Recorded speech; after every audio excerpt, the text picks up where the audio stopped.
Welcome back to AuDHD Reviews. Today we are taking a look at the Cowardly Lot Batman based on the art of Jorge Jimenez. This is from McFarlane Toys and it is a red platinum. How did that happen? I didn't even leave my house. All right, guys, let's take a look at him.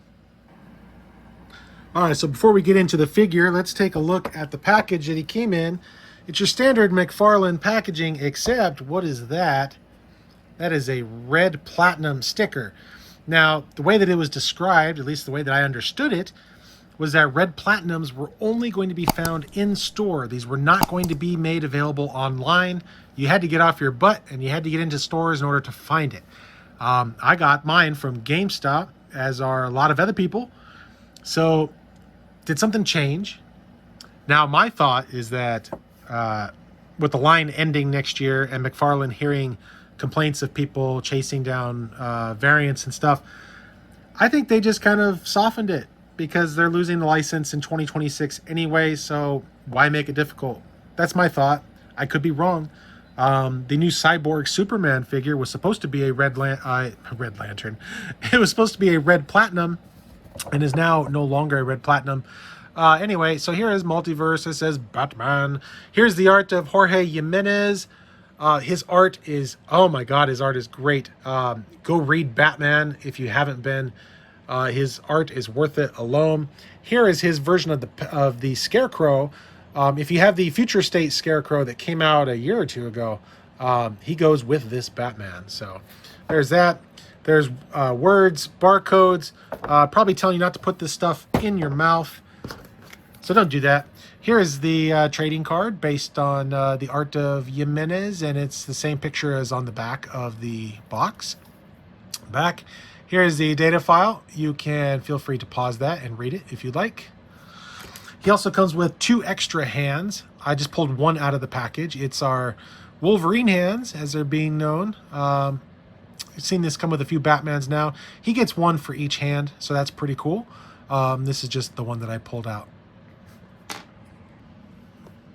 And now for the figure himself. So this is, of course, based on the artwork, but it's also on the Hush body, which we've seen many times now, and you're probably fairly familiar with that. Let's get in here and look at the head. I do believe this is a brand new head sculpt to match the artwork.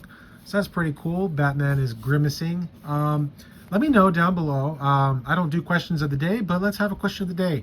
Do you like Batman figures where he is grimacing or making a face? Or do you like the stoic looking Batman? I like a stoic looking Batman because he goes in pretty much any occasion, but a lot of people like these ones, so let me know your thoughts. I like the length of his ears here. It looks good on this figure. The head does look a tad funny from the side, a little bit, but from the front, it looks good. It's got a nice Bat logo on there, a little bit differently designed than what we are used to, just a little bit different shape, not a lot, just a little tiny bit. He's got this nice pouch belt on here. It kind of reminds me a lot of No Man's Land. And if you've been reading Batman during this period, this is during the Fear State period, you know that Bruce Wayne is kind of hurting for cash, so it makes sense that he would go back to basics with the belt. He's got his black trunks here coming on down to the boots, as I have a hard time focusing. And there is that. You know the articulation on these guys by now, especially the Hush body. You know, his arm goes all the way around. He's got the double jointed elbows. You know, it's the Hush body. It's nice that they painted the joints in here. The only Hush that I have personally had was the one that came with Hush, the figure, the character Hush, and it had the all black elbow joints in there that were kind of ugly, so I got rid of him. This is the first Hush body figure that I have had since that one, and I'd forgotten how nice it was. So yeah, it's pretty good here. I like the detail of the suit, looking like the fabric is stretching across his abs there. That's pretty cool. Makes it look like it's cloth. Coming around here to the back, there's all that stuff.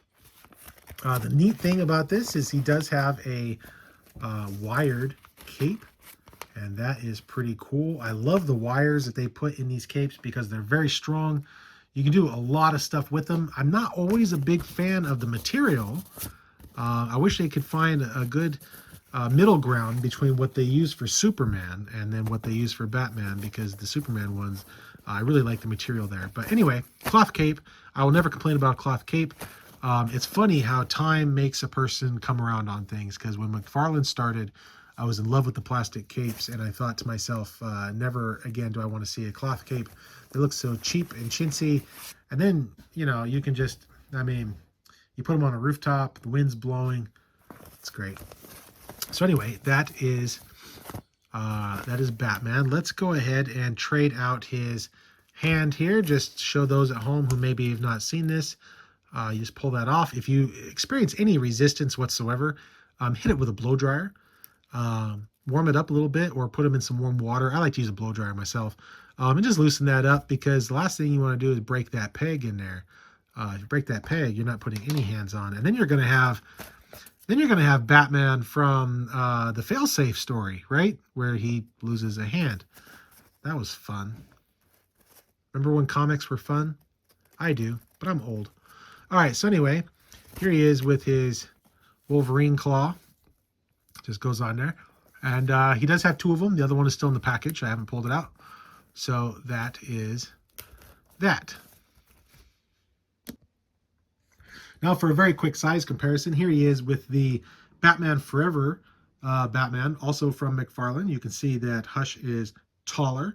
Hush should be more in line with the Silver Age Superman and the classic Wonder Woman, if I'm not mistaken. He should look pretty good with those guys. I'm sorry, Cowardly Lot Batman. I keep calling him Hush because of the body he's on. But that's a quick look there. All right, so ultimately, should you pick this guy up? Well, I mean, he's Batman. Duh, you should pick him up. And he's got a nice cape, and he's on a good body. The line is winding down, and next year we're going to see Mattel take over midway through. But McFarlane is not going into that night quietly. He is coming out swinging, and he's releasing some good stuff. So yeah, check him out. I think you can still get him on GameStop. I think if not, you should be able to find him in stores. That red platinum sticker apparently doesn't mean anything anymore, so that's kind of cool. So yeah, you know, if you see him, grab him. He's not expensive. He's 22, 23 bucks. I don't know. Anyway, so yeah, that's my my quick and dirty review. Please like, comment, subscribe, all that good stuff, and we will catch you guys on the flippity flip. See ya.